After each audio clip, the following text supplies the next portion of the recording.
കർത്താവിൻ്റെ പീഡാനുഭവത്തിൻ്റെയും കുരിശുമരണത്തിൻ്റെയും സ്മാരകമാണ് പരിശുദ്ധ കുർബാന. പരിശുദ്ധ കുർബാന അർപ്പിക്കപ്പെടുമ്പോൾ അൾത്താരയുടെ വലതുവശം മാതാവിൻ്റെ സാന്നിധ്യമുണ്ടാവും. കുരിശിൻ ചുവട്ടിൽ നിന്നതുപോലെ മാതാവ് അൾത്താരയ്ക്ക് സമീപത്തായി ഒരു വശത്തായി നിൽക്കുന്നുണ്ടാവും. അതുപോലെ പരിശുദ്ധ കുർബാന എഴുന്നള്ളിച്ച് വെച്ചുകൊണ്ട് നമ്മൾ ആരാധിക്കുമ്പോൾ കുരിശിൻ ചുവട്ടിൽ നിന്നിരുന്ന അതേ മാതാവ് അതേ സ്നേഹവായ്പോടെ, അതേ കരുതലോടെ, അതേ വാത്സല്യത്തോടെ കുരിശിൻ ചുവട്ടിൽ നിൽക്കുന്നുണ്ടാവും. ഈ പരിശുദ്ധ ദിവ്യകാരുണ്യ സന്നിധിയിൽ മാതാവുണ്ടാവും. ഇത് നമ്മൾ പാടിയ ഗാനം ഇതാ ഇതാ നിൻ്റെ അമ്മ നമ്മുടെ തകർച്ചയിൽ നമ്മെ ആശ്വസിപ്പിക്കാനും കണ്ണീരൊപ്പുവാനും സാന്ത്വനം നൽകുവാനും സൗഖ്യം നൽകുവാനും കഴിവുള്ളവളാണ് നമ്മുടെ അമ്മ. അതിനാണ് കർത്താവ് കുരിശിൽ കിടന്നുകൊണ്ട് ഏതാണ്ട് തൻ്റെ അവസാനത്തെ സമ്മാനമെന്ന വണ്ണം അമ്മയെ നമുക്കായി നൽകിയത്. കർത്താവ് നമുക്ക് നൽകിയ വലിയ സമ്മാനങ്ങൾ, പ്രത്യേകമായും അന്ത്യനിമിഷങ്ങളെടുത്തപ്പോൾ അന്ത്യത്താഴ് സമയത്ത് തൻ്റെ ശരീരവും രക്തവും നമുക്ക് ഭക്ഷണവും പാനീയവുമായി നൽകി. അവിടുന്ന് നിങ്ങൾ പരിശുദ്ധാത്മാവിനെ സ്വീകരിക്കുകയും എന്ന് പറഞ്ഞുകൊണ്ട് ശിഷ്യന്മാർക്ക് വലിയ വാഗ്ദാനം ചെയ്തു. ഞാൻ പോയി കഴിയുമ്പോൾ ആശ്വാസപ്രദൻ നിങ്ങളുടെ അടുക്കലേക്ക് വരും. ഇനിയും ഏറെ കാര്യങ്ങൾ എനിക്ക് നിങ്ങളോട് പറയുവാനുണ്ട്. പക്ഷെ അത് മനസ്സിലാക്കുവാൻ, ഗ്രഹിക്കുവാൻ ഇപ്പോൾ നിങ്ങൾക്ക് സാധിക്കുകയില്ല. എന്നാൽ പരിശുദ്ധാത്മാവ് വന്നു കഴിയുമ്പോൾ അവൻ നിങ്ങളെ എല്ലാ കാര്യങ്ങളും പഠിപ്പിക്കും. ഞാൻ പറഞ്ഞതെല്ലാം അവൻ നിങ്ങളെ അനുസ്മരിപ്പിക്കും. പിതാവ് നിങ്ങളെ തനിച്ചാക്കുകയില്ല. ഞാൻ നിങ്ങളെ തനിച്ചാക്കിയിട്ട് പോവുകയല്ല. പരിശുദ്ധാത്മാവ് നിങ്ങൾക്ക് തരും. ഇങ്ങനെയുള്ള വാഗ്ദാനങ്ങളുടെ ഒരു വലിയ ഘോഷയാത്രയാണെന്ന് പറയാം അവസാന നിമിഷങ്ങളിൽ. അങ്ങനെ നൽകിയ സമ്മാനങ്ങളിൽ വളരെ വളരെ പ്രധാനപ്പെട്ട ഒന്നാണ് തൻ്റെ അമ്മയെ നമുക്ക് അമ്മയായി നൽകി എന്നത്. ഇതാ നിൻ്റെ അമ്മ, ഇതാ നിൻ്റെ മകൻ. മാതാവ് യേശു ഏൽപ്പിച്ച ദൗത്യം അങ്ങേയറ്റം ആത്മാർത്ഥതയോടുകൂടി ഹൃദയപൂർവ്വം അത് ഏറ്റുവാങ്ങി. ആ നിമിഷം മുതൽ വാസ്തവത്തിൽ മാതാവ് മനുഷ്യനെക്കുറിച്ച് ഉത്കണ്ഠാകുലയാണ്, ആകുലചിത്തയാണ്. എല്ലാ പ്രയാസങ്ങളിലും ദുരിതങ്ങളിലും വരാൻ പോകുന്ന ഭവിഷ്യത്തുകളിലും ആപത്തുകളിലുമൊക്കെ മാതാവ് മുൻകൂട്ടി വന്ന് ഓടി നടന്ന് മുന്നറിയിപ്പ് നൽകി നമുക്ക് പോംവഴികളും പ്രതിവിധികളും നിർദ്ദേശിച്ച് നമ്മെ രക്ഷിക്കുവാൻ നിരന്തരം അമ്മ അതിൽ പൂർണ്ണമായും ഏർപ്പെട്ടുകൊണ്ടിരിക്കുകയാണ്. തൻ്റെ മകൻ അവസാന നിമിഷം ഏൽപ്പിച്ച ആ ദൗത്യം മറക്കുവാൻ മാതാവിന് ഒരിക്കലും സാധിക്കുകയില്ല. പ്രിയപ്പെട്ടവരെ, നമ്മുടെ ചരിത്രം മുഴുവൻ നോക്കിയാൽ എവിടെയൊക്കെ മനുഷ്യകുലത്തിന് ആപത്ത് വരാൻ പോകുന്നു, തകർച്ചയുണ്ടാകാൻ പോകുന്നു, നാശമുണ്ടാകാൻ പോകുന്നു, അവിടെയെല്ലാം മാതാവ് മുൻകൂട്ടി സ്വർഗത്തിൽ നിന്ന് ഇറങ്ങി വരും.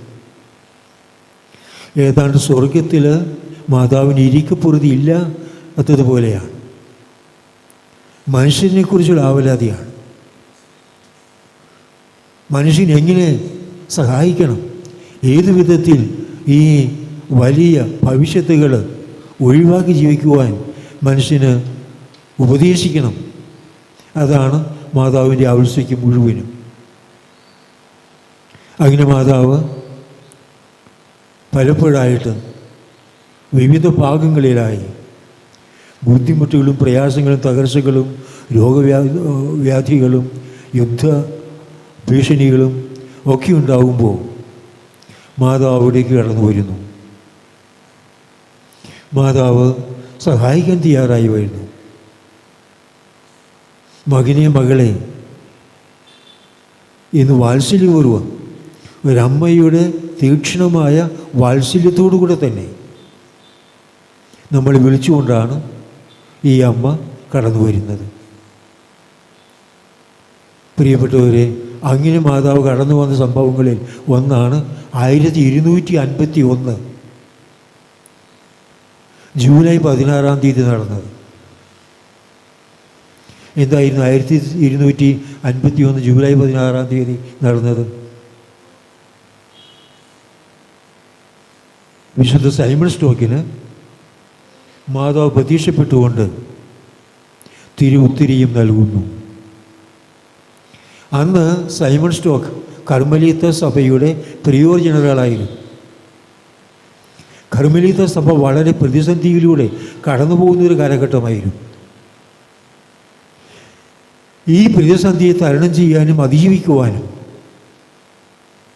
തൻ്റെ മക്കളെ എങ്ങനെ സഹായിക്കണമെന്ന് ചിന്തിച്ചുറപ്പിച്ചുകൊണ്ടാണ് മാതാവ് അന്ന് അവിടെ കടന്നു വന്നത്. എന്നിട്ട് ഈ കർമ്മല വസ്ത്രം ഒത്തിരിയും സൈമൺ സ്റ്റോക്കിനെ ഏൽപ്പിക്കുന്നു. ഇത് എൻ്റെ വസ്ത്രമാകുന്നു.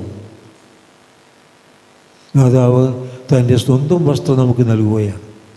അപ്പം അത്രയ്ക്ക് വലിയ വ്യക്തിപരമായ ആഴമേറിയ ആത്മാർത്ഥമായ സ്നേഹമാണ് മാതാവിന് മനുഷ്യകുലത്തോടുള്ളത്. കാരണം കുരിശിൻ ചുവട്ടിൽ നിന്നപ്പോൾ കുരിശ് കിടന്നുകൊണ്ട് പ്രാണവേദന അനുഭവിച്ച നിമിഷത്തിൽ ആ വലിയ വ്യഥയുടെ നിമിഷങ്ങളിൽ കർത്താവ് ഏൽപ്പിച്ചതാണ് ഈ മകനെ, അതായത് നമ്മളെ ഓരോരുത്തരെയും. അപ്പോൾ അത് അത്രയ്ക്ക് ആഴമായി തൻ്റെ ഹൃദയത്തിൽ ഏറ്റുവാങ്ങിയ മാതാവിന് മനുഷ്യകുലത്തിന് ഒരു വിപത്ത് വരുന്നത് കാണുമ്പോൾ അടങ്ങിയിരിക്കാനാവില്ല. ഇവിടെ കർമ്മലീത്ത സഭ നാമാവശേഷമാകാൻ പോകുന്നു. പല വിധത്തിലുമുള്ള പ്രതിസന്ധികൾ നേരിടേണ്ടി വരുന്നു. കർമ്മലീത്ത സഭയിലായിരുന്നു കർമ്മലീത്ത സന്യാസിമാർ ജീവിച്ചിരുന്നത് ഏലിയ പ്രവാചകൻ്റെ കാലം മുതലേ. പക്ഷെ പിന്നീട് തുർക്കികളുടെ ആക്രമണം, ഇന്നത്തെ പലസ്തീനയിലായിരുന്നു കർമ്മലമല. അവിടെയാണ് കർമ്മല സഭ സംസ്ഥാപിതമായത്. തുർക്കികളുടെ ആക്രമണം മൂലം ഇവർക്ക് അവിടെ വിട്ട് ഓടിപ്പോരേണ്ടി വന്നു. വളരെ പേര് രക്തസാക്ഷികളായി മരിച്ചു. ശേഷിച്ചവർ പലായനം ചെയ്തു. കുറേ പേര് ഇംഗ്ലണ്ടിൽ ചെന്നിരുന്നു. വിശുദ്ധ സൈമൺ സ്റ്റോക്ക് അവിടെ ആശ്രമം സ്ഥാപിച്ചു. പക്ഷെ അവിടെയും സഭയുടെ സ്ഥിതി ശോഭനമായിരുന്നില്ല. ആകെ ആകുലതകൾ നിറഞ്ഞ, അസ്വസ്ഥതകൾ നിറഞ്ഞ, ആശങ്കകൾ നിറഞ്ഞ ഒരു അന്തരീക്ഷമായിരുന്നു സഭയ്ക്കുണ്ടായിരുന്നത്. അപ്പോഴാണ് വിശുദ്ധ സൈമൺ സ്റ്റോക്ക് പരിശുദ്ധ കർമ്മല മാതാവിൻ്റെ സന്നിധാനത്തിൽ ഹൃദയമൊരുക്കി പ്രാർത്ഥിച്ചു, എങ്ങനെയെങ്കിലും അമ്മേ, അങ്ങയുടെ മക്കളായ ഈ കർമ്മലീത്തരെ രക്ഷിക്കണമേ, ഭാവി സുരക്ഷിതമാക്കണമേ, അപകടത്തിൻ്റേതായ കാർമേഘങ്ങളെ അങ്ങ് പായിച്ചു കളയണമേ, പ്രകാശവും വെളിച്ചവും ജീവന് നൽകി രക്ഷിക്കണമേ എന്ന അർത്ഥത്തിൽ വളരെ ഹൃദയപൂർവ്വം വിശുദ്ധൻ പ്രാർത്ഥിച്ചു. ആ പ്രാർത്ഥനയുടെ ഫലമായിട്ടാണ് ഈ ജൂലൈ 16 മാതാവ് പ്രത്യക്ഷപ്പെട്ടുകൊണ്ട് ഈ ഒത്തിരിയും സൈമൺ സ്റ്റോക്കിനെ ഏൽപ്പിക്കുന്നത്. ഈ ഒത്തിരിയും സ്വീകരിച്ച് കൊടുത്തുകൊണ്ട് മാതാവ് പറഞ്ഞ ഒരു പ്രത്യേകമായ കാര്യം, ഈ വസ്ത്രം ധരിച്ചുകൊണ്ട് മരിക്കുന്നവരാരും നിത്യ നരാഗ്നിയിൽ പതിക്കുകയില്ല. വളരെ ശക്തമായ, വളരെ ഉപകാരപ്രദമായ, ആശ്വാസദായകമായ ഒരു വാഗ്ദാനമാണ് മാതാവ് നൽകിയത്. കാരണം നിത്യജീവൻ പ്രാപിക്കുക, നിത്യനാശത്തിൽ പെടാതെ രക്ഷപ്പെടുക, അതാണ് മനുഷ്യൻ്റെ ഈ ലോകത്തിലെ ജീവിതത്തിലെ ലക്ഷ്യം തന്നെയെന്ന് പറയും. ദൈവം നമ്മെ സൃഷ്ടിച്ചത് തന്നെ അറിഞ്ഞ് സ്നേഹിച്ച് തൻ്റെ കൽപ്പനകൾ പാലിച്ച് തന്നെ ശുശ്രൂഷിച്ച് നിത്യമായി അവിടുത്തെ കണ്ട് ആനന്ദിക്കുവാൻ. അപ്പോൾ നിത്യജീവൻ പ്രാപിക്കുന്നതാണ് ദൈവത്തിന് നമ്മെക്കുറിച്ചുള്ള പദ്ധതി. അതിനുവേണ്ടിയാണ് നമ്മെ സൃഷ്ടിച്ച ഈ ഭൂമിയിൽ നമ്മെ ആക്കിയിരിക്കുന്നത്. ഒരു സ്വർഗ്ഗം നമുക്കായി തുറന്നു വെച്ചുകൊണ്ട് പിതാവ് ദൈവം കാത്തിരിക്കുകയാണ്. പക്ഷെ അതിന് കെണിയേരിക്കൊണ്ട് സാത്താൻ തൻ്റെ പ്രവർത്തനം തുടരുന്നത് മൂലം അനേകർക്ക് ഈ നിത്യരക്ഷയിലേക്ക് കടന്നു പോകാൻ സാധിക്കാതെ വരുന്നു. പലരും കാലിലൊരു വീഴുന്നു, പലരും നിത്യനാശത്തിൽ നിബന്ധിക്കുന്നു. ഇത് തടയുവാനുള്ള മാർഗമായിട്ടാണ് മാതാവ് ഈ തിരുവുത്തിരിയെ നൽകുന്നത്. അപ്പോൾ വിശുദ്ധ സൈമൺ സ്റ്റോക്ക് വളരെ പ്രായോഗികമായ, ഭൗതികമായ ഒരു ലക്ഷ്യത്തിനും നിലനിൽപ്പിനും വേണ്ടിയാണ് പ്രാർത്ഥിച്ചതെങ്കിലും അതിനേക്കാളൊക്കെ വളരെ വളരെ വലിയ ആവശ്യമായ ഒരു കാര്യം മാതാവ് മുൻകൂട്ടി കണ്ടു. മാതാവ് വാഗ്ദാനം ചെയ്യുന്നു, നിത്യനാശത്തിൽ നിബന്ധിക്കുകയില്ല. പിന്നെ വീണ്ടും മറ്റ് വാഗ്ദാനങ്ങൾ മാതാവ് അവിടെ നൽകുന്നുണ്ട്. അപകടങ്ങളിൽ സംരക്ഷണം നൽകും, എന്ന് കൂടിയുണ്ടാകും, മാതാവിൻ്റെ പ്രത്യേകമായ മാതൃവാത്സല്യമുണ്ടാകും. ഇതെല്ലാം ആ വാഗ്ദാനത്തിൽ പെടുന്നുണ്ടായിരുന്നു. പിന്നീട് കുറേ വർഷങ്ങൾക്ക് ശേഷം ജോൺ 22 മാർപ്പാപ്പയ്ക്ക് മാതാവ് വീണ്ടും പ്രത്യക്ഷപ്പെട്ടു. അതായത് ഒത്തിരി ഭക്തർക്ക് മരണശേഷം അടുത്തു വരുന്ന ശനിയാഴ്ച മാതാവ് അവരെ ശുദ്ധീയ സ്ഥലത്തേക്ക് ഇറങ്ങി വന്ന് അവരെ മോചിപ്പിച്ച് സ്വർഗത്തിലേക്ക് കൊണ്ടുപോകും. മരണത്തിന് ശേഷം വരുന്ന ആദ്യത്തെ ശനിയാഴ്ച, അതുകൊണ്ട് അതിന് ശനിയാഴ്ച വരം എന്ന് പറയാറുണ്ട്. ദി സാബറ്റൈൻ പ്രിവിലേജ്, ശനിയാഴ്ച വരം. ഒത്തിരി ഭക്തർക്കായി മാതാവ് നൽകിയിരിക്കുന്ന പ്രത്യേകമായ ഒരു ആനുകൂല്യം, അനുഗ്രഹവുമാണ്. അപ്പോൾ ശിക്ഷയുടെ കാലയളവ്, ശുദ്ധീകരണ സ്ഥലത്തിൻ്റെ കാലയളവ് എത്ര വലുതായിരുന്നാലും എത്ര സുദീർഘമായിരുന്നാലും അത് അങ്ങേയറ്റം വെട്ടിച്ചുരുക്കി ഒരാഴ്ചയാക്കുന്നു. മരിച്ചതിന് ശേഷം വരുന്ന ആദ്യത്തെ ശനിയാഴ്ച തന്നെ ശുദ്ധീകരണ സ്ഥലത്തിലെ ആ വിശുദ്ധീകരണ സഹനത്തിൻ്റെ കാലഘട്ടം അവസാനിക്കുന്നു, സ്വർഗത്തിലേക്ക് ആനയിക്കപ്പെടുന്നു. ഈ രണ്ട് കാര്യങ്ങളും പ്രത്യേകമായി നമ്മൾ വളരെയേറെ താല്പര്യപൂർവ്വം മാനിക്കേണ്ടതാണ്, ശ്രദ്ധിക്കേണ്ടതാണ്. അത് ധ്യാനിച്ച് അതിൻ്റെ ആന്തരാർത്ഥം കൂടുതൽ മനസ്സിൽ ആഴത്തിൽ പതിച്ചെടുക്കേണ്ടതാണ്.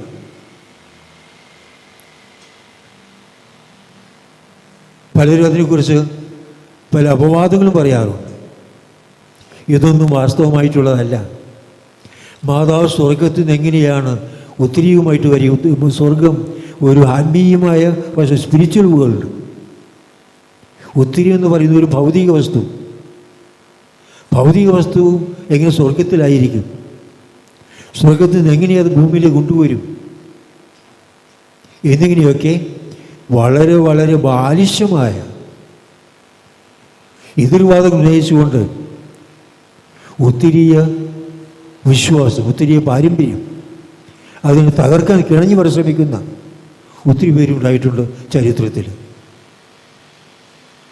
പക്ഷെ പ്രിയപ്പെട്ടവരെ, ചരിത്രപരമായ തെളിവുകളില്ല, ചരിത്രമായ തെളിവുകൾ പോരാ എന്നൊക്കെ പറഞ്ഞ് ഈ തിരുവുത്തിരിയത്തെ തള്ളിപ്പറയുവാൻ പരിശ്രമിക്കുന്നവരോട് അധികം തർക്കിച്ചിട്ട് കാര്യമില്ല. കാരണം അത് മനസ്സിലാകാഞ്ഞിട്ടല്ല, മനസ്സിലാക്കാൻ മനസ്സ് വരാത്തത് കൊണ്ടാണ്. അവിടെ വളരെ കൃത്യമായി നമുക്കറിയാം, മാതാവിൻ്റെ ഒരു പ്രത്യേകമായ അനുഗ്രഹം, ഒരു പ്രത്യേകമായ ആത്മീയ അനുഭവം, ഒരു പ്രത്യേകമായ സ്വർഗീയ അനുഭൂതി. ആ അവസരത്തിൽ മാതാവ് നൽകുന്ന ഒരു പ്രത്യേകമായ സമ്മാനം, നീതി, അതിന് ബാഹ്യമായ അടയാളം ഉത്തിരീയം എന്നൊക്കെ മനസ്സിലാക്കാൻ സാമാന്യ ബുദ്ധി ധാരാളം മതി. അതോടൊപ്പം ഈ ശാസ്ത്രീയ കണ്ടുപിടുത്തങ്ങളുടെ പിന്നാലെ പോകുന്ന, തെളിവുകളുടെ പിന്നാലെ പോകുന്ന ശാസ്ത്രജ്ഞന്മാരുടെ തെളിവുകളാകുന്ന അഭിപ്രായങ്ങളല്ല നമുക്ക് പ്രധാനം. നമുക്ക് പ്രധാനം സഭയുടെ ഔദ്യോഗികമായ പഠനമാണ്. കത്തോലിക്ക സഭ ഔദ്യോഗികമായി പഠിപ്പിച്ചിട്ടുണ്ട്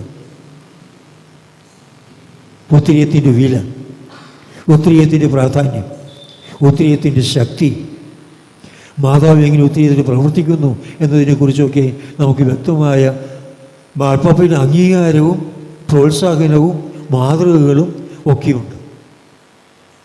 എത്രയോ മാർപ്പാപ്പന്മാർ ഇതിൽ ഈ ഉത്തിരീയ സഖ്യത്തിൽ അംഗങ്ങളായിരുന്നിട്ടുണ്ട്. ജോൺ പോൾ രണ്ടാമൻ മാർപ്പാപ്പ അദ്ദേഹം 2001 ഈ ഉത്തിരീയ സംഭവത്തിൻ്റെ ദർശനത്തിൻ്റെ 750-ാം വർഷം ആചരിച്ചു. അന്ന് ലോകമെമ്പാടും കത്തോലിക്ക സഭയിൽ അത് വളരെ പ്രത്യേകമായി അത് കൊണ്ടാടുകയുണ്ടായി. 750-ാം വർഷം. അന്ന് അദ്ദേഹം വളരെ ലോകത്തിന് ഒരു മാതൃകയായി പറഞ്ഞത്, ഞാൻ ഇന്നും ഭക്തിയോടുകൂടെ എൻ്റെ നെഞ്ചോട് ചേർത്ത് ഉത്തിരീയം ധരിക്കുന്നു. എനിക്ക് പല വിഷമസന്ധികളിലും അപകടസന്ധികളിലും ആശ്വാസവും സംരക്ഷണവും നൽകിയത് ഈ ഉത്തിരീയമാണ്. അതിൽ ഞാൻ അഭിമാനം കൊള്ളുന്നു. മാർപ്പാപ്പ വളരെ വ്യക്തമായി അസന്നിഗ്ധമായ ഭാഷയിൽ പറഞ്ഞ കാര്യമാണ്. അതുപോലെ തന്നെ പിയൂസ് 12 മാർപ്പാപ്പ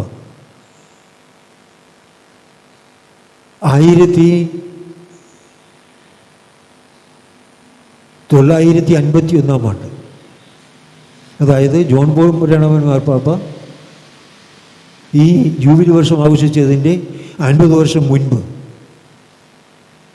ഉത്തിരീയ ദർശനത്തിൻ്റെ 700-ാം വാർഷികം ആചരിച്ചു.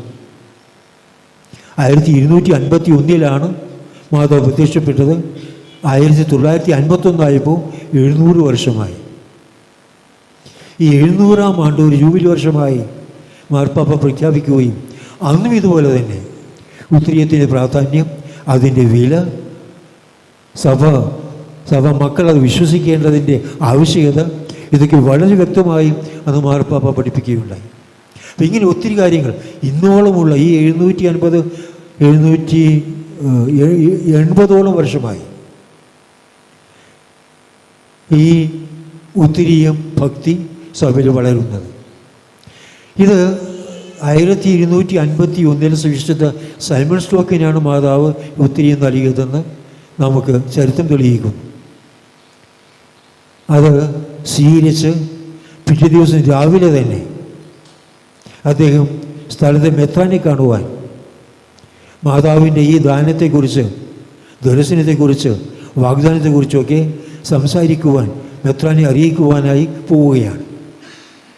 അങ്ങനെ പോകുന്ന വഴി ഒരു സംഭവം നടന്നു. ഉത്തിരീയം കൊണ്ട് നടക്കുന്ന ആദ്യത്തെ അത്ഭുതമായിരുന്നു അത്. ഒരു വൈദികൻ അദ്ദേഹത്തിൻ്റെ ജ്യേഷ്ഠ സഹോദരൻ്റെ മരണക്കിടയ്ക്ക് സമീപമായിരുന്നു. വളരെ ദുർമാതൃകപരമായി ജീവിച്ചിരുന്നു, വിശ്വാസമില്ലാതെ ജീവിച്ചിരുന്നു. മരണക്കിടക്കിലായിട്ട് പോലും, അതും ഒരു കലഹത്തിൽ, ഒരു ബഹളത്തിൽ അപകടം തൊട്ട് മുറിവേറ്റതാണ് മരണകാരണം. മരണത്തോട് മല്ലിട്ടുകൊണ്ട് കിടക്കുകയാണ്. പക്ഷെ അവിടെ കിടന്നുകൊണ്ടും ദൈവത്തെ ശപിക്കുകയും പ്രാകുകയും സഭയെ നിന്ദിക്കുകയും കൂദാശകളെ വെറുക്കുകയും ഒക്കെ ചെയ്തുകൊണ്ടിരുന്നു. ശാപവാക്കുകൾ, ദൈവം നിന്ന വാക്കുകൾ നിരന്തരം ഉച്ചരിച്ചുകൊണ്ടിരുന്നു. അനിയൻ അച്ഛനാണ്, വീട്ടുകാരും ഒക്കെയുണ്ട്, കിടക്കയ്ക്ക് ചുറ്റും നിൽക്കുന്നു. അവർക്ക് വളരെ വിഷമിക്കുന്നു, എന്തു ചെയ്യണമെന്നറിയാതെ. അപ്പോൾ ഈ അച്ഛൻ്റെ ചെവിട്ടിൽ ആരോ മന്ത്രിച്ചു, ചെന്ന് സൈമൺ സ്റ്റോക്ക് അച്ഛനെ വിളിച്ചുകൊണ്ട് വരിക. ആ ശബ്ദം ഇദ്ദേഹത്തിൻ്റെ ചെവിയിൽ മുഴങ്ങി. ആരെങ്കിലും പറഞ്ഞതായിരിക്കാം, അല്ലെങ്കിൽ തനിക്ക് തോന്നിയതായിരിക്കാം എന്ന് പറഞ്ഞുകൊണ്ട് അതിനെ അവഗണിച്ച് അദ്ദേഹം അവിടെ തന്നെ നിന്നു. കുറച്ച് കഴിഞ്ഞ് വീണ്ടും ആ ശബ്ദം ചെന്ന് സൈമൺ സ്റ്റോക്ക് അച്ഛനെ വിളിച്ചുകൊണ്ട് വരിക. മനസ്സിന് അല്പം ഒരു ചാഞ്ചല്യമുണ്ടായി, എന്നാലും അവിടെ തന്നെ നിന്നു.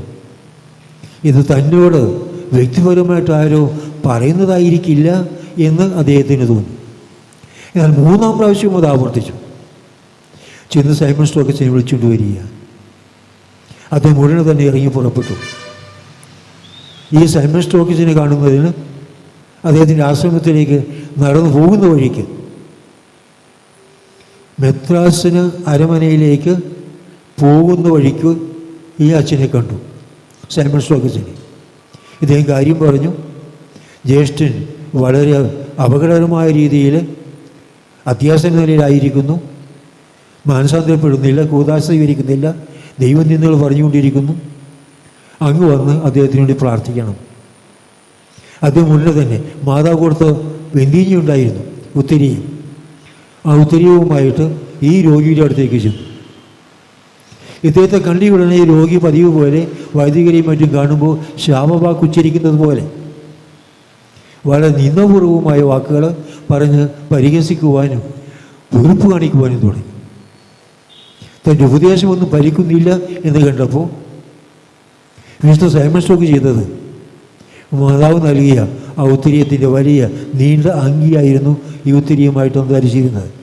അതിൻ്റെ ഒരറ്റം എടുത്ത് ഈ മരിക്കാൻ കിടക്കുന്ന മനുഷ്യൻ്റെ ദേഹത്ത് നെഞ്ചത്ത് വച്ചു. എന്നിട്ട് മൗനമായി പ്രാർത്ഥിച്ചു. വളരെ അത്ഭുതകരമായ മാറ്റങ്ങളാണ് കണ്ടത്. ശാപവാക്കുകൾ നിർത്തി, വെറുപ്പും വിദ്വേഷവും മാഞ്ഞുപോയി. മുഖത്ത് മാനസാന്തരത്തിൻ്റെയും അനുതാപത്തിൻ്റെയും ലക്ഷണങ്ങൾ കണ്ടു തുടങ്ങി. പിന്നെ സംഭവിച്ചത്, അദ്ദേഹത്തിന് ആവശ്യപ്പെട്ടു എന്നെ കുമ്പസാരിക്കണം. സൈമൺ സ്റ്റോക്ക് അച്ഛൻ്റെ അടുത്ത് തന്നെ കുമ്പസാരിച്ചു. അങ്ങനെ നല്ലൊരു മാനസാന്തര അനുഭവമുണ്ടായി. 2 ദിവസത്തിനകം അദ്ദേഹം മരിക്കുകയും ചെയ്തു. അപ്പോൾ മാനസാന്തരത്തിൻ്റെ അനുഗ്രഹമാണ് ഈ ഉത്തരീയത്തിലൂടെ മാതാവ് കാണിച്ച ആദ്യത്തെ അത്ഭുതം. പിന്നീട് അനേകം അത്ഭുതങ്ങൾ, അപകടങ്ങളിൽ നിന്ന് രക്ഷപ്പെടുന്നത്, കപ്പൽ അപകടത്തിൽപ്പെട്ട് രക്ഷപ്പെടുന്നത്, യുദ്ധക്കളത്തിൽ വെടിയുടേറ്റ് മരിക്കാറായിട്ടും അവിടെ പടയാളിയുടെ കവചം മാറ്റിയപ്പോൾ ഈ ശത്രുവിൻ്റെ വെടിയുണ്ട ഈ വെന്തിഞ്ഞിയിൽ പതിച്ചിട്ട് അത് പിന്നീട് ഉള്ളിലേക്ക് അകത്തേക്ക് പോവാതെ അത് നിലത്ത് വീണിരിക്കുന്നതായിട്ടാണ് കാണുന്നത്. ഇങ്ങനെയൊക്കെ വളരെ വളരെ അത്ഭുതങ്ങൾ, നിരന്തരമായ അത്ഭുതങ്ങളാണ്. ഇതുകൊണ്ട് തന്നെ ഈ ഭക്തി വളരെയേറെ പ്രചരിച്ചു. വളരെ എളുപ്പം അത് പ്രചാരത്തിലായി. ആയിരങ്ങൾ ഈ ഭക്തിയിലേക്ക് കടന്നു വന്നു. അങ്ങനെയാണ് ഈ കർമ്മല ഉത്തരീയം കർമ്മലീത്ത സഭയിൽ അംഗങ്ങൾക്ക് വേണ്ടി മാതാവ് നൽകിയതാണ് എന്ന് പറയുന്നുവെങ്കിലും സഭ മുഴുവനും ആ ഭക്തി വ്യാപിച്ചത്. അങ്ങനെ നമ്മുടെ കേരളത്തിൽ കടന്നു വന്ന കർമ്മലീത്ത മിഷനറിമാർ ഈ ഭക്തി പ്രചരിപ്പിച്ചു. പ്രിയപ്പെട്ടവർ, ഒരു കാലത്ത് വെന്തീഞ്ഞ് ധരിക്കാത്ത ഒരു കത്തോലിക്കനുണ്ടാകുമായിരുന്നില്ല. കഴുത്തിൽ വെന്തീഞ്ഞുണ്ടെങ്കിൽ ഉറപ്പാണ് അവൻ കത്തോലിക്കനാണ്. കഴുത്തിൽ വെന്തീഞ്ഞ ഇല്ലെങ്കിൽ ഉറപ്പാണ് അവൻ കത്തോലിക്കനല്ല. അത്രയും കത്തോലിക്ക ജീവിതവുമായിട്ട് അഭേദ്യമായി ബന്ധപ്പെട്ട് കണ്ടിരുന്ന ഒന്നാണ് തിരുവുത്തിരിയും. പക്ഷെ പിന്നീട് ആ സ്ഥിതിയൊക്കെ മാറിപ്പോകുന്നു. നമുക്കറിയാം, എങ്ങനെയെങ്കിലും ഈ മാതാവിൻ്റെ സ്നേഹത്തിൻ്റെ അടയാളമായ ജപമാലയിൽ നിന്നും തിരുവുത്തിരിയിൽ നിന്നും അതുപോലെ തന്നെ കുംഭസാരമെന്ന കൂദാശയിൽ നിന്നും മനുഷ്യനെ എങ്ങനെയെങ്കിലും അകറ്റി നിർത്തണം. അതിനുള്ള സകല തന്ത്രങ്ങളും സാത്താൻ പ്രയോഗിക്കും. അത് നമ്മുടെ ഈ കേരളത്തിലും ഭരിച്ചു. സാത്താന്യ പ്രവർത്തനത്തിന് വളരെ എളുപ്പം മനുഷ്യർ വശമുതരായി വെന്തിഞ്ഞ് ഉപേക്ഷിക്കുവാൻ തുടങ്ങി. ക്രമേണ വെന്തിഞ്ഞെന്നൊന്ന് കത്തോലിക്കൻ്റെ കഴുത്തിൽ കാണാതെയായി. പകരം ജപമാല സ്ഥാനം പിടിച്ചു. പക്ഷെ മാതാവ് ഏത് ഉദ്ദേശത്തിന് വേണ്ടി ജപമാല നൽകിയോ ആ ഉദ്ദേശത്തിന് വേണ്ടിയല്ല, ഒരു ഫാഷനായിട്ട്, ഫാഷൻ റോസറി എന്നാണ് അതിന് പറയപ്പെടുന്നത്. സാരിയുടെയും മറ്റു വസ്ത്രത്തിൻ്റെയും ഒക്കെ നിറത്തിനനുസരിച്ചുള്ള ജപമാല ധരിക്കുക. ജപമാല ചൊല്ലുന്ന പതിവ് ഇല്ലേയില്ല. ബാഹ്യമായി മോടിക്ക് വേണ്ടി പല കളറിലുള്ള ജപമാല ധരിക്കുക. ഇങ്ങനെയൊക്കെ ഏതൊരു ഉദ്ദേശത്തിന് വേണ്ടി മാതാവ് ഈ ദൈവികമായ അനുഗ്രഹം നൽകുകയോ ആ ഉദ്ദേശം തടഞ്ഞു കളയുവാൻ, തടഞ്ഞു നിർത്തുവാൻ സാത്താൻ മനുഷ്യനെ പ്രേരിപ്പിച്ചുകൊണ്ടിരും. പ്രിയപ്പെട്ടവരെ, പരിശുദ്ധ അമ്മ പറഞ്ഞിട്ടുണ്ട്, അവസാനം എൻ്റെ വിമല ഹൃദയം വിജയം വരിക്കും. അവസാനം എൻ്റെ വിമല ഹൃദയം വിജയം വരിക്കും. വാസ്തവത്തിൽ ഈ ഉത്തരീയം ധരിക്കുമ്പോൾ 12-ാം പീസ് മാർപ്പാപ്പ പറയുന്നതാണ്, ഉത്തിരിയും ധരിക്കുന്നത് വഴി നമ്മൾ നമ്മെ തന്നെ മാതാവിൻ്റെ വിമല ഹൃദയത്തിന് പ്രതിഷ്ഠിക്കുകയാണ്.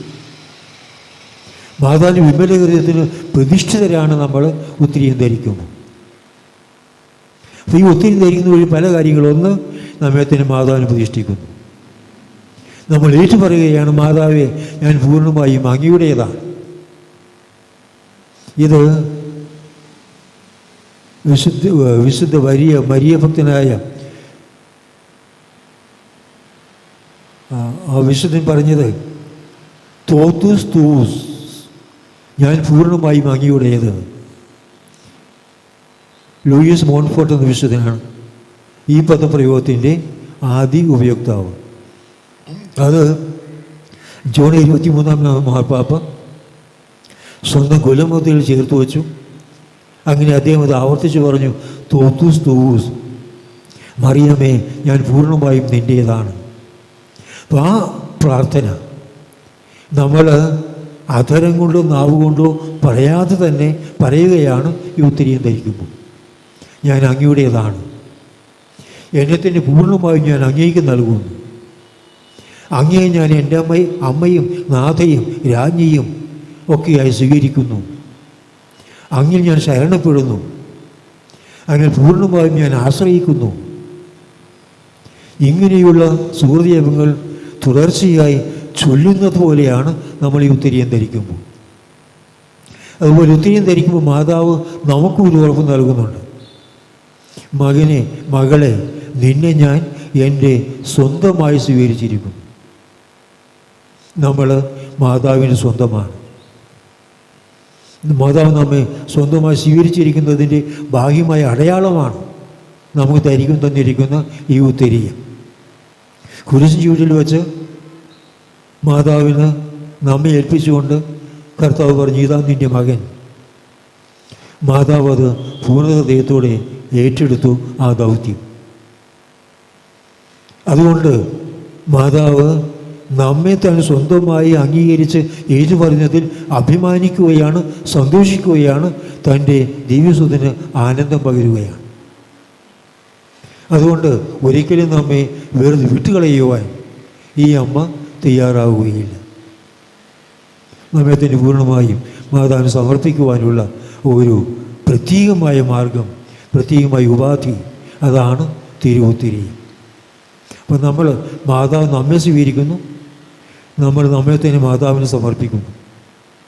ഈ ഉത്തരീയത്തിൻ്റെ 2 തട്ടുകൾ, ഒന്ന് നമ്മുടെ നെഞ്ചത്തും മറ്റു നമ്മളുടെ പുറത്തും ആയിരിക്കത്തക്കവണ്ണമാണ് നമ്മൾ ഉത്തരീയം ധരിക്കുന്നത്.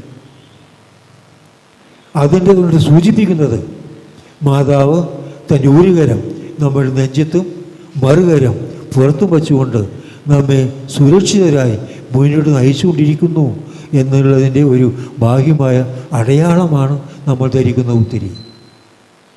അപ്പോൾ ഈ രീതിയിൽ ഉത്തരീയം ധരിക്കുക.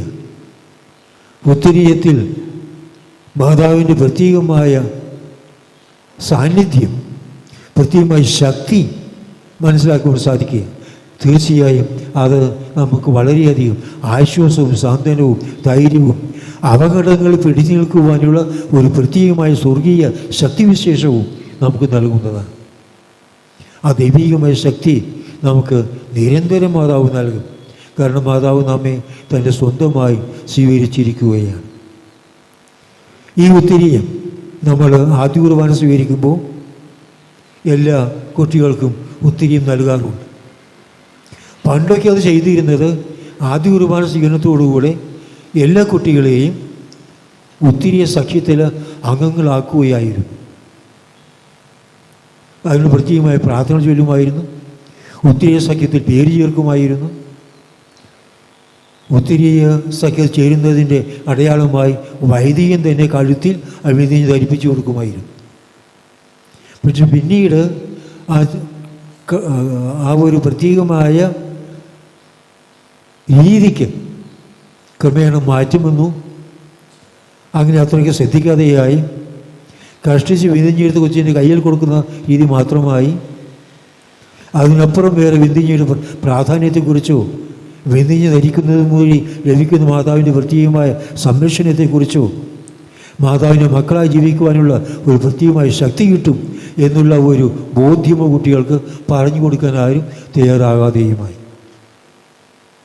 അതുകൊണ്ടാവാം വളരുന്ന തലമുറയ്ക്ക് ആദ്യ കുർബാന സ്വീകരണം കഴിഞ്ഞ് ഏതാണ്ട് 2-3 ദിവസം അല്ലെങ്കിൽ 1-2 ആഴ്ച വിന്തിഞ്ഞ് ധരിക്കും. അതോടെ ആ വിന്തിഞ്ഞുള്ള ഭക്തിയും ഇല്ലാതാകും. പ്രിയപ്പെട്ടവരെ, ഈ സ്ഥിതി തീർച്ചയായും പാടെ മാറണം. സാത്താനെ സന്തോഷിപ്പിക്കുന്ന ഒരു രീതിയാണ്, മാതാവിനെ വേദനിപ്പിക്കുന്ന ഒരു രീതിയാണ്. നമ്മൾ സാത്താനെ സന്തോഷിപ്പിക്കാനല്ല, മാതാവിൻ്റെ മക്കളെ ജീവിക്കുന്നതിൽ മാതാവിന് അഭിമാനം പകരുവാൻ നമ്മെ തന്നെ സമർപ്പിക്കാൻ തയ്യാറാവണം. ഈ ഒത്തിരിയും നമ്മൾ ഒത്തിരി സഖ്യത്തിൽ ചേരുമ്പോൾ നമ്മെ ധരിപ്പിച്ചുകൊണ്ട് ഒത്തിരി സഖ്യത്തിൽ ചേർക്കുന്ന വചന പ്രാർത്ഥന പറ്റിയും ചൊല്ലുന്നു, നമ്മെ ധരിപ്പിക്കുന്നു. അതോടുകൂടി നമ്മൾ പ്രത്യേകമായി മാതാവിന് പ്രതിഷ്ഠിതരായിത്തീരും. അങ്ങനെ പ്രതിഷ്ഠിതരായി തീർന്ന് നമ്മൾ ധരിക്കുന്ന ഒത്തിരി പഴയിപ്പോയാലും കീറിപ്പോയാലും പൊട്ടിപ്പോയാലും നമുക്ക് വേറൊന്നും മാറിയെടുക്കാം. അച്ഛൻ്റെ പ്രത്യേകമായ ആശീർവാദം വേണമെന്നില്ല. കാരണം നമ്മൾ ഈ സഖ്യത ചേരുന്നത് വഴി നമ്മളെ തന്നെ മാതാവിൻ്റെ അനുഗ്രഹത്തിന് നമ്മൾ സമർപ്പിച്ചിരിക്കുകയാണ്. ആ മാതാവിൻ്റെ സമർപ്പണത്തിൻ്റെ അടയാളമായി നമ്മൾ സ്വീകരിക്കുന്ന വെന്തീഞ്ഞ് അനുഗ്രഹിക്കപ്പെട്ടതായിരിക്കും. അതുകൊണ്ട് കീറിപ്പോയി പൊട്ടിപ്പോയി എന്ന് പറഞ്ഞുകൊണ്ട് ഒത്തിരിയും ധരിക്കാതിരിക്കരുത്. ഉടനെ വേറെ ഒത്തിരിയും വാങ്ങി ധരിക്കാൻ നോക്കുക. ഇനി ഒരച്ഛനെ കൊണ്ട് വെഞ്ചിരിപ്പിക്കാൻ സാധിച്ചാൽ അത്രയും കുറേ കൂടി നല്ലതാണ്. നമുക്ക് തന്നെ ഒരു ആത്മീയമായ സംതൃപ്തി നൽകുന്നതാണ്. അതുപോലെ തന്നെ ഈ ഒത്തിരിയും നിരന്തരം ധരിക്കാൻ നമ്മൾ തയ്യാറ്. നേരത്തെ നമ്മൾ പറഞ്ഞു ശനിയാഴ്ച വരെ 3 വ്യവസ്ഥകളാണ് അതിന് പറഞ്ഞിരിക്കുന്നത്. ശനിയാഴ്ച, അതായത് മരിച്ചതിന് ശേഷം വരുന്ന ആദ്യത്തെ ശനിയാഴ്ച നമ്മൾ ശുദ്ധീയ സ്ഥലത്ത് നിന്ന് മോചിപ്പിക്കപ്പെടും, സ്വർഗത്തിലേക്ക് സംവഹിക്കപ്പെടും. അതിനുള്ള വ്യവസ്ഥകളൊന്നിതാണ്, നിരന്തരം ഒത്തിരിയും ധരിക്കണം. ഒത്തിരിയും ധരിക്കുന്നതിൽ ഒരു വൈമനസ്യമോ താല്പര്യക്കുറവോ മടുപ്പോ കാണിക്കരുത്. ചിലപ്പോൾ സംശയം ചോദിക്കാൻ കുളിക്കുമ്പോൾ മാറ്റാമോ, അല്ലെങ്കിൽ അത് മോശമായി പോകുന്നില്ല എന്നൊക്കെ. നമ്മൾ സാധാരണ നിലയിൽ ഇന്നത്തെ രീതിയിലാണെങ്കിൽ കുളിമുറിയിലാണ്, വീട്ടിലാണ് കുളിക്കുന്നത്. അപ്പോൾ ഒത്തിരി ഒന്ന് ഊരി വെച്ചാലും വലിയ തകരാറ് വരുന്നില്ല. പക്ഷേ പുഴയിൽ കുളിക്കാനോ കുളത്തിൽ കുളിക്കാനോ ഒക്കെ പോകുമ്പോൾ നമ്മൾ ഒത്തിരിയും ധരിച്ചുകൊണ്ട് തന്നെ പോകുന്നതാണ് നല്ലത്. അപ്പോൾ അതല്ലാത്ത പക്ഷം നമ്മൾ നിരന്തരം വിരിഞ്ഞ് ധരിക്കുക. രണ്ടാമത്തെ വ്യവസ്ഥയായിട്ട് പറയുന്നത് ജീവിത അന്തസ്സനുസരിച്ച്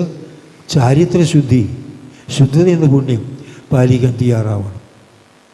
ഇന്ന് സാത്താൻ മനുഷ്യകുലത്തെ മുഴുവൻ വളരെ ശോചനീയമായ രീതിയിൽ വലിച്ചിഴച്ച് നരകത്തിൽ കൊണ്ടുപോകുന്നത് ഈ ലൈംഗികതയുടെ മേഖലയിലാണ്. ലൈംഗികതയ്ക്കെതിരായ പാപങ്ങൾ ചെയ്യുവാൻ ഇന്ന് മനുഷ്യൻ ഏതാണ്ട് നിർബന്ധിതരാകുന്നത് പോലെയാണ്. നമ്മൾ ചുറ്റും വളർന്നു വന്ന സംസ്കാരം ഈ തിന്മയെ, പാപത്തെ അങ്ങേയറ്റം പ്രോത്സാഹിപ്പിക്കുന്നതാണ്. ജീവിതത്തിൽ സന്തോഷം നൽകുന്ന ഒരേ ഒരു കാര്യമേ ഉള്ളൂ, അത് സെക്സാണ് എന്ന രീതിയിൽ ഇന്ന് സംസ്കാരം വളർന്നു കഴിഞ്ഞിരിക്കുകയാണ്. ഇത് സാത്താൻ്റെ തന്ത്രം തന്നെയാണ്. ഇതിന് നമ്മൾ ചെറുത്ത് നിൽക്കണം. ഇതിന് നമ്മൾ ബോധപൂർവ്വം എതിർക്കണം. നമ്മുടെ ജീവിതത്തിലുമല്ല, നമ്മുടെ കുടുംബത്തിലും നമ്മുടെ പരിചയക്കാരിലും ബന്ധപ്പെട്ടവരിലും ഒന്നും ഈ ഒരു തിന്മ കടന്നു വരാതിരിക്കാൻ, ഈ ഒരു തിന്മ അവരെ അധപ്പതിപ്പിച്ച് കളയാൻ നമ്മൾ അനുവദിക്കാതിരിക്കുക. ഇനി മൂന്നാമത് നമ്മൾ ചെയ്യേണ്ടത് ഒത്തിരി ഭക്തി പ്രചരിപ്പിക്കുക. മാതാവിന് സ്തുതിക്കായുള്ള ജപമുണ്ട്. 7 സ്വർഗസ്ഥനായ പിതാവ്, 7 നന്മ നിറഞ്ഞ മറിയം, 7 തീർത്ഥസ്തുതി.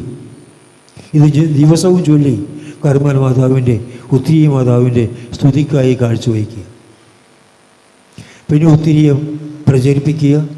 രോഗികളെയും മറ്റും സന്ദർശിക്കുമ്പോൾ അവർ ഒത്തിരിയും ധരിക്കുന്നുണ്ടെന്ന് ഉറപ്പുവരുത്തുക.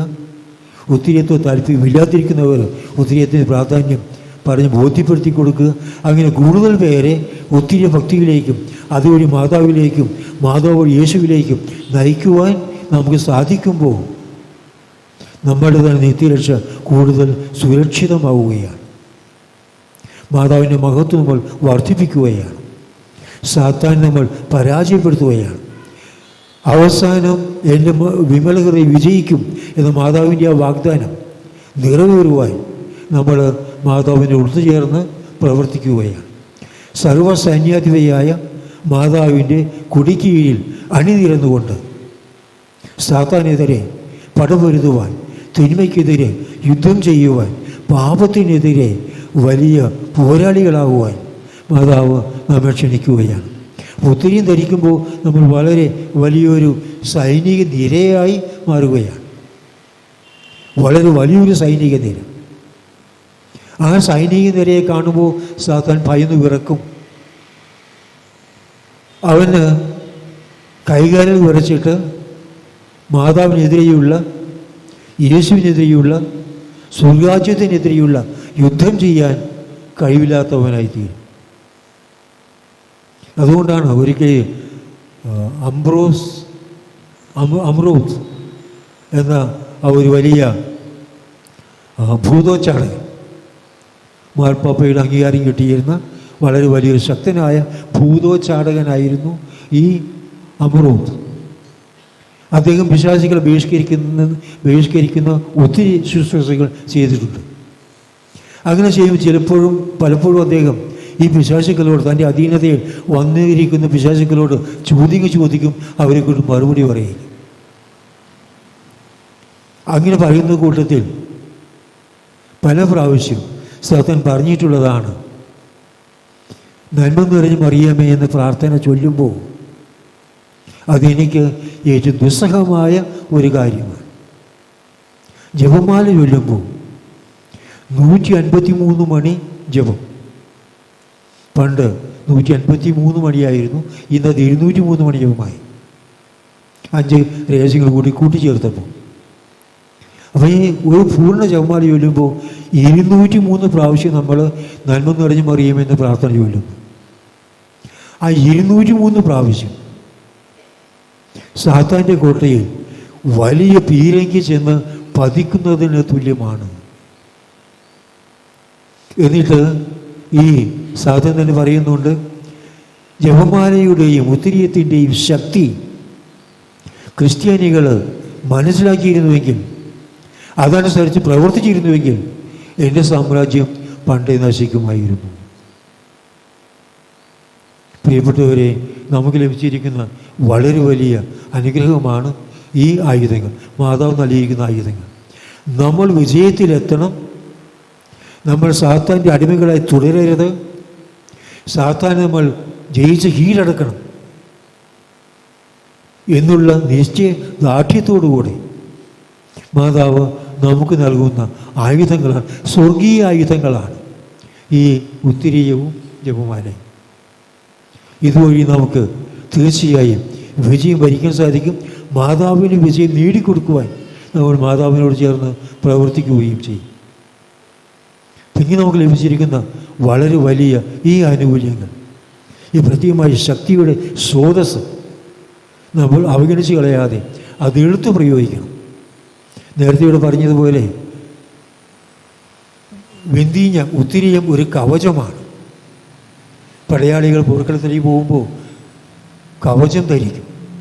പ്രത്യേകിച്ച് പണ്ടത്തെ കാലത്ത് വാളും കുന്തവും അമ്പും വില്ലും ഒക്കെ ഉപയോഗിച്ച് യുദ്ധം ചെയ്യുമ്പോൾ ശത്രു തൊടുത്തു വിടുന്ന അമ്പ്, കുന്തം, വാള് എന്നിവയൊക്കെ ചേർത്ത് നിർത്താൻ, ശരീരത്തിൽ മുറിവ് ഏൽപ്പിക്കാതിരിക്കാൻ ശരീരം മുഴുവൻ മൂടി വയ്ക്കുന്ന കവർ ചെയ്യുന്ന കവചമാണ് ഇരുമ്പ് കൊണ്ടുള്ള പടച്ചട്ട. അത് ധരിക്കുമ്പോൾ അത്രയും സുരക്ഷിതത്വം കിട്ടുകയാണ്. അതുപോലെ സാത്താനെതിരെയുള്ള പോരാട്ടത്തിൽ നമുക്ക് സുരക്ഷിതത്വം നൽകുവാൻ മാതാവ് തന്നിരിക്കുന്ന കവചമാണ് തിരുവുത്തിരിയം. ആ ഉത്തിരിയെ നമ്മൾ ധരിക്കണം. അത് മനസ്സോടെ മറ്റുള്ളവരെന്ന് വിചാരിക്കുമെന്ന് കരുതി അപമാനബോധത്തോടെ ലജ്ജയോടെ ഒക്കെ ധരിക്കേണ്ടതല്ല. അഭിമാനത്തോടും സന്തോഷത്തോടും ധൈര്യത്തോടും കൂടെ ഈ കവചം ധരിച്ചുകൊണ്ട് നമ്മൾ മാതാവിനോട് ചേർന്ന് നിന്ന് ശത്രുവിനെതിരെ യുദ്ധം ചെയ്യാൻ തയ്യാറാകുക. അതുപോലെ തന്നെ ഉപയോഗിക്കുവാനുള്ള ആയുധമാണ്, പണ്ടത്തെ രീതി അനുസരിച്ചാണെങ്കിൽ വാളാണ് ജപമാല. അതും നേരത്തെ സൂചിപ്പിച്ചതുപോലെ വെറുതെ ഷോയ്ക്ക് വേണ്ടി, ഭംഗിക്ക് വേണ്ടി, അലങ്കാരത്തിന് വേണ്ടി കൊണ്ടു നടക്കാനുള്ളതല്ല, എടുത്തു പ്രയോഗിക്കാനുള്ളതാണ്. ജപമാല ചൊല്ലുമ്പോഴാണ് അതിൻ്റെ ശക്തി സാത്താന് അനുഭവപ്പെടുന്നതും സാത്താൻ പരാജയപ്പെടുന്നതും. അല്ലാതെ നമ്മൾ കയ്യിൽ കൊണ്ട് നടക്കുന്നു, കയ്യിൽ ചുറ്റിയിട്ടുകൊണ്ട് നടക്കുന്നു, അതുകൊണ്ടൊന്നും സാത്താൻ ഒരു ചുക്കും സംഭവിക്കാൻ പോകുന്നില്ല. അപ്പോൾ മാതാവ് കൊന്ത തന്നിരിക്കുന്നത് എടുത്തു പ്രയോഗിക്കുവാനാണ്, ചൊല്ലുവാനാണ്. ഒത്തിരി തന്നിരിക്കുന്നത് കവചമായി ധരിച്ച് രക്ഷ നേടുവാനാണ്. മാതാവ് നമ്മെക്കുറിച്ച് താല്പര്യമുണ്ട്. മാതാവ് നമ്മുടെ സുരക്ഷ ആഗ്രഹിക്കുന്നു. അങ്ങനെ മാതാവ് നമുക്ക് നൽകുന്ന ഈ വലിയ അനുഗ്രഹങ്ങളെ സ്വീകരിച്ചുകൊണ്ട് നന്ദിയോടുകൂടെ മാതാവിനോട് ചേർന്ന് നിന്ന് മാതാവിനോടൊപ്പം ദൈവരാജ്യത്തിന് വേണ്ടി പടപൊരുതാൻ, യുദ്ധം ചെയ്യാൻ. നമ്മളൊക്കെ പടയാളികളാണ്. യുദ്ധക്കളത്തിലാണ് നമ്മൾ. യുദ്ധക്കളത്തിൽ ഇറങ്ങി നിന്നുകൊണ്ട് ശത്രു പോരാടാൻ തയ്യാറായി നിൽക്കുമ്പോൾ നമ്മൾ അവിടെ അലസമായി, ആയുധമൊന്നും കരുതാതെ അലക്ഷ്യമായി ഉറക്കം തൂങ്ങി ഒക്കെ നിന്നാൽ നമ്മൾ പരാജയം സുനിശ്ചിതമാണ്. അപ്പോൾ പടക്കളത്തിലാണ്, പോരാട്ടത്തിൽ ഏർപ്പെട്ടിരിക്കുകയാണ്. ആ ഒരു ബോധ്യത്തോടുകൂടി, ഉണർവോടും ശക്തിയോടും ധൈര്യത്തോടും കൂടെ പടപൊരുതാൻ തന്നെ നമ്മൾ തയ്യാറായി നിൽക്കണം. അപ്പോഴാണ് മാതാവിന് നമ്മിലൂടെ വിജയം വരിക്കാൻ സാധിക്കുന്നത്, ദൈവരാജ്യം നമ്മിലൂടെ വിസ്തൃതമാകുന്നത്. നമുക്ക് മാതാവ് നൽകുന്ന ഈ വലിയ ആയുധങ്ങൾ ധരിച്ചുകൊണ്ട് മാതാവിനോട് ചേർന്ന് നിന്ന് സന്തോഷത്തോടും അഭിമാനത്തോടും കൂടെ ഞാൻ മാതാവിൻ്റെ മകനാണ്, മാതാവിൻ്റെ മകളാണ് എന്ന് പറഞ്ഞുകൊണ്ട് മാതാവ് കാണിച്ചു തരുന്ന മാർഗത്തിലൂടെ മുന്നേറുവാൻ നമുക്ക് സാധിക്കണം. ഇനി ഒരു കാര്യം കൂടി പറയാം. ചിലർ പറയാറുണ്ട്, ഈ ഉത്തിരിയം ധരിച്ചാൽ നിത്യരക്ഷ പ്രാപിക്കും, നിത്യശിക്ഷയിൽ വീണു പോവുകയില്ല എന്നാണെങ്കിൽ ഒരു ഉത്തിരിയങ്ങ് ധരിച്ചാൽ മതിയല്ലോ, പിന്നെ നമുക്ക് ഇഷ്ടംപോലെ ജീവിക്കാമല്ലോ, യാതൊരു ബുദ്ധിമുട്ടുമില്ലാതെ സ്വർഗത്തിൽ പോവുകയും ചെയ്യാം. ഇതൊക്കെ സാത്താൻ തോന്നിക്കുന്ന മുടന്ത ന്യായങ്ങളാണ്, സാത്താന്യ ന്യായങ്ങളാണ്. മാതാവ് തിരുവുത്തിരിയം നൽകുമ്പോൾ നമുക്ക് വാഗ്ദാനം ചെയ്യുന്നത് ഈ ഉത്തിരിയം കഴുത്തിലിട്ടാൽ ഓട്ടോമാറ്റിക്കായിട്ട് നമ്മൾ ഇഷ്ടംപോലെ ജീവിച്ച് സ്വർഗത്തിൽ പോകാമെന്നല്ല. ഈ ഉത്തിരിയം ധരിക്കുന്നുവെങ്കിൽ നമ്മൾ മാതാവിൻ്റേതാണ്, മാതാവ് പ്രതിഷ്ഠിതരാണ്. അപ്പോൾ മാതാവ് കാണിച്ചു തരുന്ന വഴിയിലൂടെ നമ്മൾ ജീവിക്കും. മാതാവിൻ്റെ നന്മകൾ നമ്മൾ അനുകരിക്കുവാൻ പരിശ്രമിക്കും. മാതാവിൻ്റെ പാത പിന്തുടരുവാൻ നമ്മൾ തയ്യാറാകും. അതിനുള്ള ശക്തിയാണ് മാതാവ് നമുക്ക് നൽകുന്നത്. ആ ശക്തി അനുസരിച്ച് ജീവിച്ചാൽ നമ്മൾക്ക് സ്വർഗരാജ്യം സുനിശ്ചിതമാണ്. ഈ ഒരു പ്രധാനപ്പെട്ട കാര്യം മനസ്സിലാക്കാതെ വെറുതെ ജൽപ്പനങ്ങളുമായിട്ട് നടക്കുന്നത് കൊണ്ട് നമുക്കൊരു ഫലവും കിട്ടാൻ പോകുന്നില്ല. മാതാവ് നൽകുന്ന കരുത്താണ്, ശക്തിയാണ്, അനുഗ്രഹമാണ്, പ്രത്യേകമായ നമുക്ക് വേണ്ടി നൽകുന്ന അവിടുത്തെ ആ അനുഗ്രഹമാണ്. അത് നമ്മൾ നിറവേറ്റിക്കും. മാതാവിനോട് ചേർന്ന് നിന്നുകൊണ്ട്, മാതാവിൻ്റെ സഹായത്തിൽ ആശ്രയിച്ചുകൊണ്ട്, മാതാവിൻ്റെ മഹത്വത്തിന് വേണ്ടി, വിജയത്തിന് വേണ്ടി യുദ്ധം ചെയ്യുന്നവരായിത്തീരും. അപ്പോൾ നമുക്ക് ഈ വിജയം വരിക്കാൻ സാധിക്കും. നമുക്ക് അല്പസമയം എഴുന്നേറ്റ് നിന്നുകൊണ്ട് ദിവ്യാനാഥനായ യേശുവിനെ കുരിശിൽ കിടന്നുകൊണ്ട് നമുക്കായി തൻ്റെ ഏകജാതനെ കുരിശിൽ കിടന്നുകൊണ്ട് തൻ്റെ അമ്മയെ നമുക്ക് അമ്മയായി നൽകിയ കർത്താവിനോട് നന്ദി പറഞ്ഞുകൊണ്ട് മാതാവിൻ്റെ മക്കളായി യഥാർത്ഥ ഒത്തിരിയ ഭക്തരായി ജീവിക്കുവാനുള്ള വരത്തിനായിട്ട് ഒരു നിമിഷം നമുക്ക് പ്രാർത്ഥിക്കാം. എഴുന്നേറ്റ് നിൽക്കാം.